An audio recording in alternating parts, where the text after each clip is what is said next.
Hey there, it's Nikas. So today is June 14, 2018.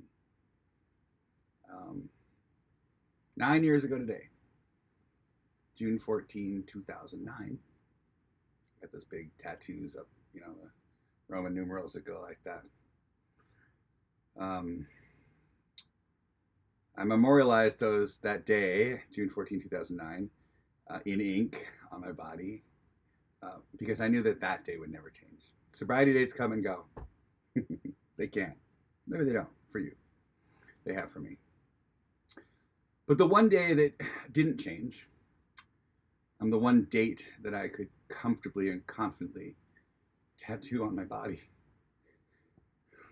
was the day that I met God. I I was at a meeting at the Salvation Army in San Francisco, the Salvation Army, the Sally Adult Rehabilitation Center, and I had gone to this meeting a number of times as I was detoxing, as I was coming down off of the pills that I had gotten on after the meth and blah blah blah. So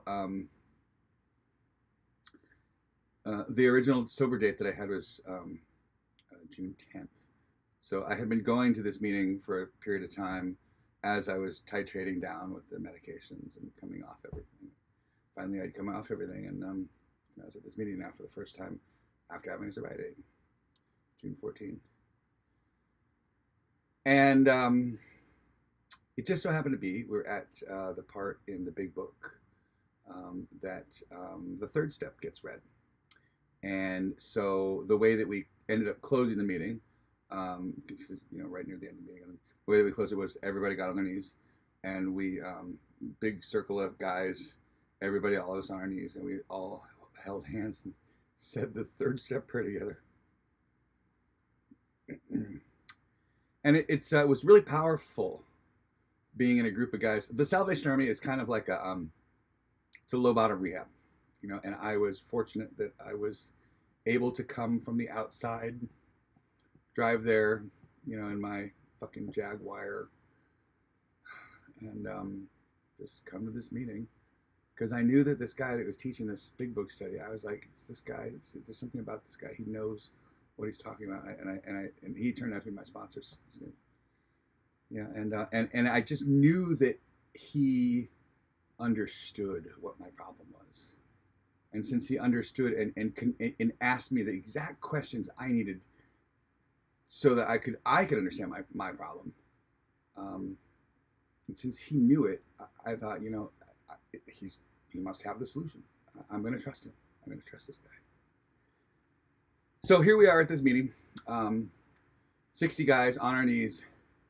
We start praying and saying the prayer out loud, and I get into it and I just start crying. I just start having this involuntary spiritual experience. Just absolutely just lost it, and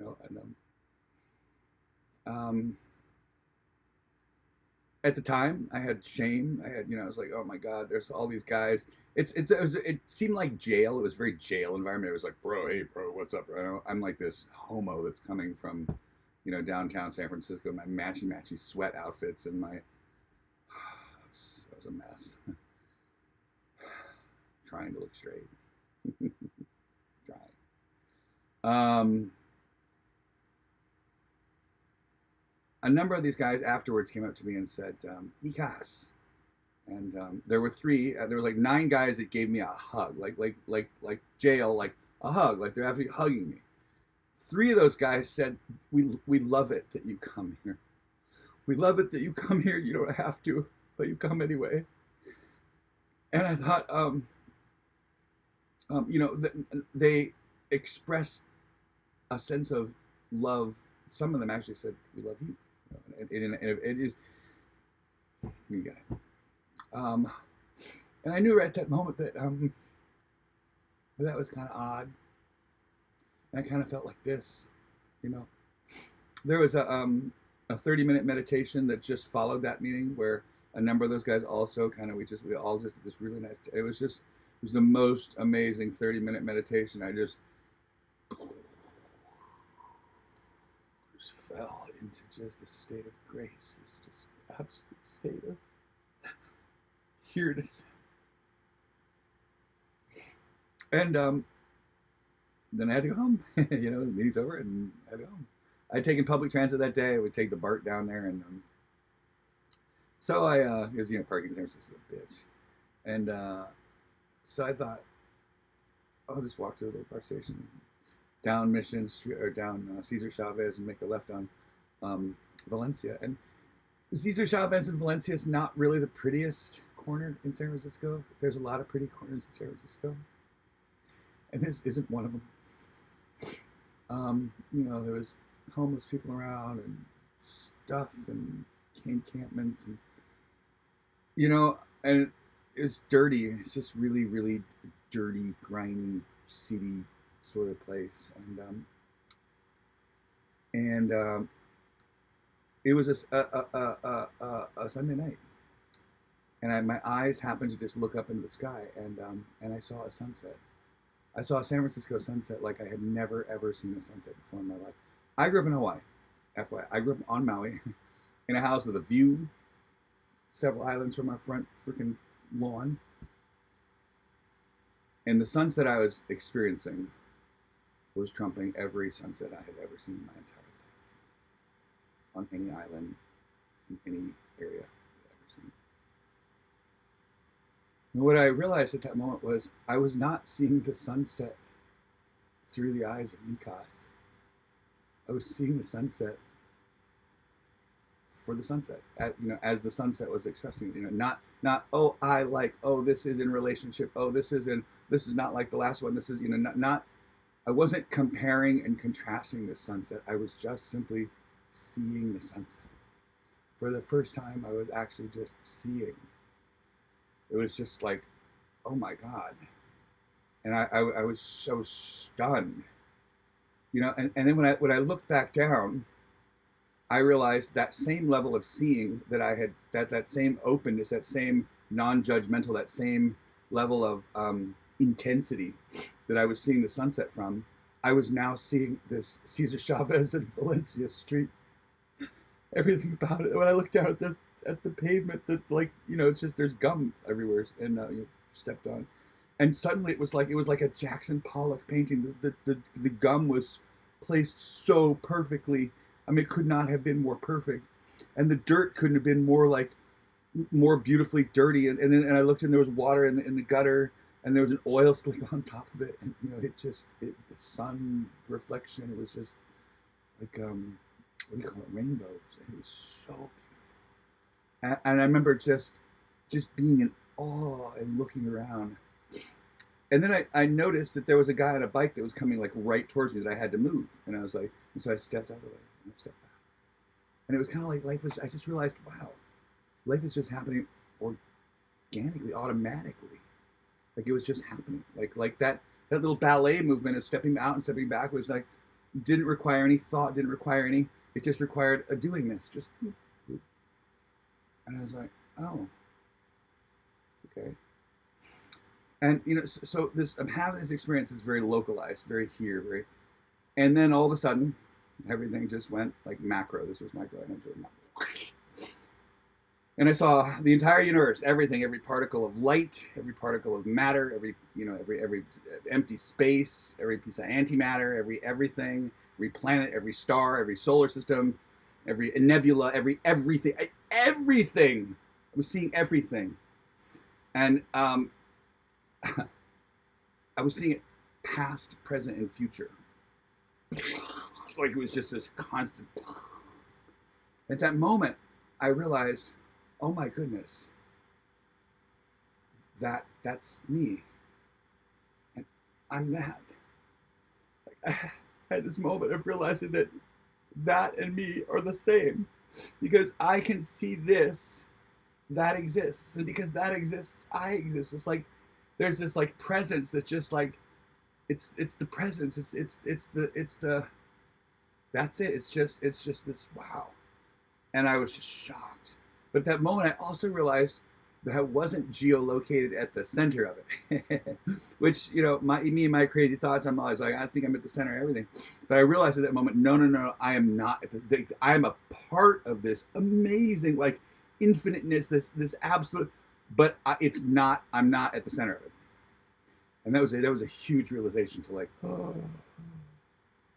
and I just was like, this experience was happening. And then a big thunderous voice said, everything, all one, oneness, God. I said, wait, say that again. And the voice said, okay, so everything, the sum total of all of it, like the absolute, like all of it, all of that, everythingness, infiniteness, all of it is the one. Okay, all that is the one. And the relationship that the one has with itself is a state of oneness, right? Non-separatedness, unity, undividedness. In that state of unity and undividedness and oneness, aka enlightenment, that's God.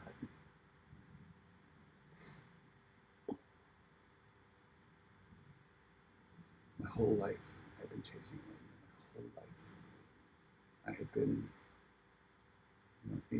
in locomotion, trying for enlightenment, and then I come along to AA, and AA is like, oh, you gotta find God. I'm like, that's so not me. I'm this enlightenment guy. I'm not the God guy. And in that very moment, I realized, oh my God, I've been chasing God this whole time. My spiritual journey towards enlightenment has just been simply a spiritual journey to God. And I realized right at that moment, like, God is everythingness, like the totality, like the omni everything, including me. I'm part of everythingness, right? I'm part of the one. I was like, and at that moment, I realized that all the different ideas of God, the religions, the statues, the deities, all those things that fits neatly into everything, right? Everything has its place in everything. And I was like, oh my God. Like suddenly my prejudices towards organized religion, my prejudices towards, things I didn't understand, just simply went, wow. And I was like, oh, like everything is everything, and everything has a spot, a perfect spot.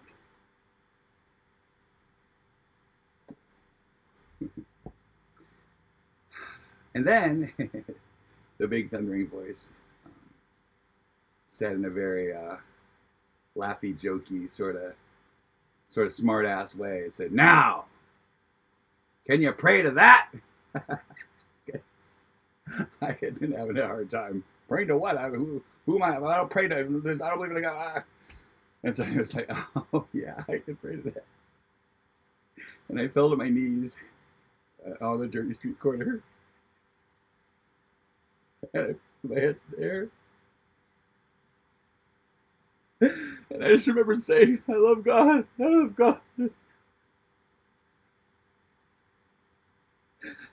I remember that moment I didn't care. Like, I don't care now. It's like, I don't care. I didn't care. I just knew that I just had this immense love and gratitude and thankfulness for being part of it.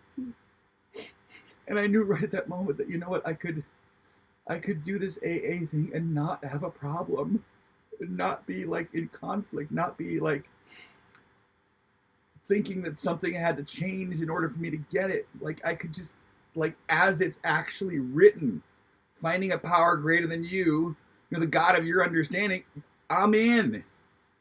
I got that. I have that now. Nothing has to change. There's no words in the big book. There's no words that I have to actually change in order to get comfortable. And I couldn't believe that, like, this was actually happening. I mean,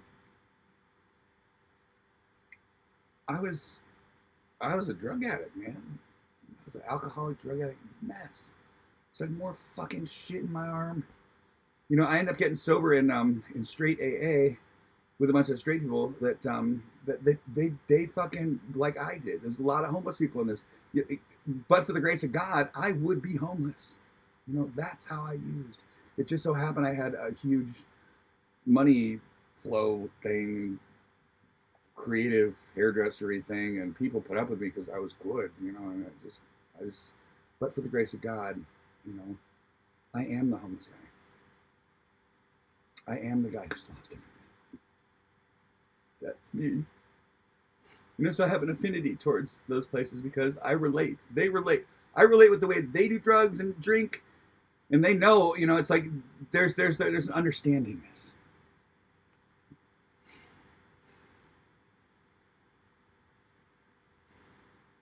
I guess I just wanted to make this video tonight because it's the anniversary. It's 9 years later. 9 years today. It's 6 o'clock right now. An hour from now. It's like 7:30-ish.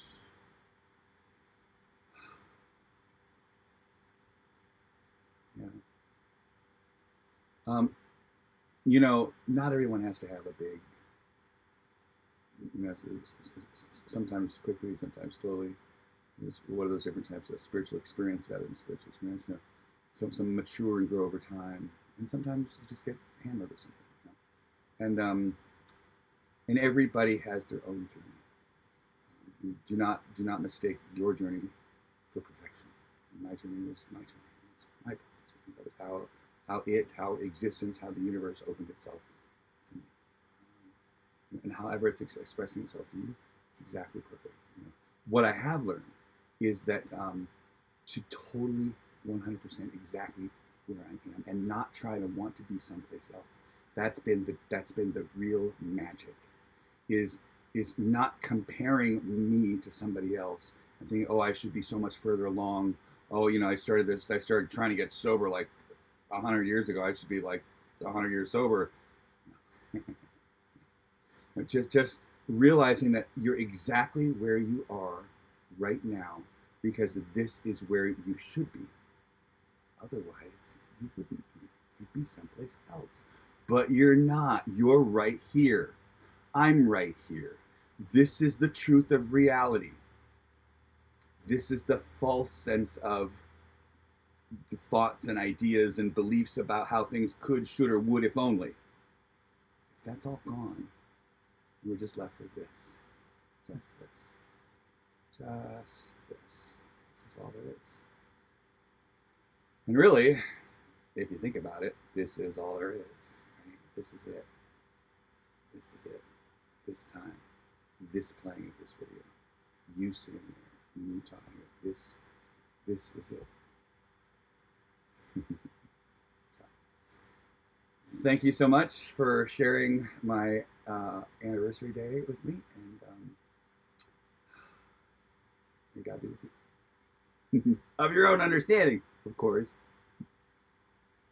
Hey there, Stikas. Hey, if you liked the video, please hit subscribe on the YouTube channel. It helps me. I'm trying to get my name, an actual name on my channel rather than all these random numbers. So please subscribe. Thanks.